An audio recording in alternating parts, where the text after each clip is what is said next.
আজকে আমরা দেখব দ্বিতীয় পর্যায়ক্রমিক মূল্যায়ন 2025-এর জন্য প্রথম শ্রেণী স্বাস্থ্য শারীর শিক্ষার প্রশ্ন, যেখানে পূর্ণমান 15, সময় রয়েছে 30 মিনিট। সঠিক উত্তরে ঠিক চিহ্ন দাও।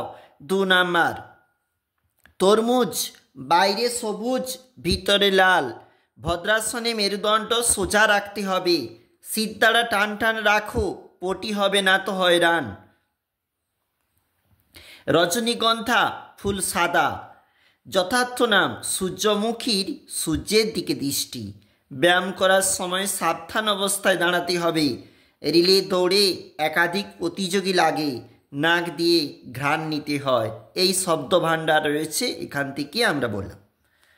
বাক্যটি শুদ্ধ হলে তালপস্য, মিথ্যা হলে ম লেখো। শিউলি ফুটে, শিউলি ফুল দিনে ফুটে। উত্তর হবে মিথ্যা। ব্যায়াম স্বাস্থ্যের পক্ষে উপযোগী, শুদ্ধ।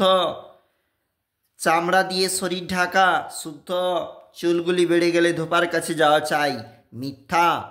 একটি সাদা ফুলের নাম লেখো। শিউলি। কোথাকার কমলা লেবু উৎপন্ন হয়? ডুয়ার্সে। পরের পেজ, বৃক্ষাসনে কিভাবে দাঁড়াতে হবে দেখবে। আর এই প্রশ্নগুলি রয়েছে 2 নাম্বার করে। অবশ্যই দেখবে ভদ্রাসনের উপকারিতা, শিউলি ফুল কোন ঋতুতে? শরৎ ঋতুতে ফুটে। এই ফুল কেন সাদা হয়? এছাড়াও শারীরিক মানসিক বিকাশ থাকতে প্রশ্ন, যেখানে 7.5 নাম্বার। তোমার জানা 2টি হাতের কাজের নাম লেখো। খেলাধুলার উপকারিতা লেখো। তোমাকে ফুল বাগান করতে বলা হয়েছে, তুমি কোন ফুল চারা গাছ লাগাবে? ছবিটি রং দিয়ে ভরাট করো।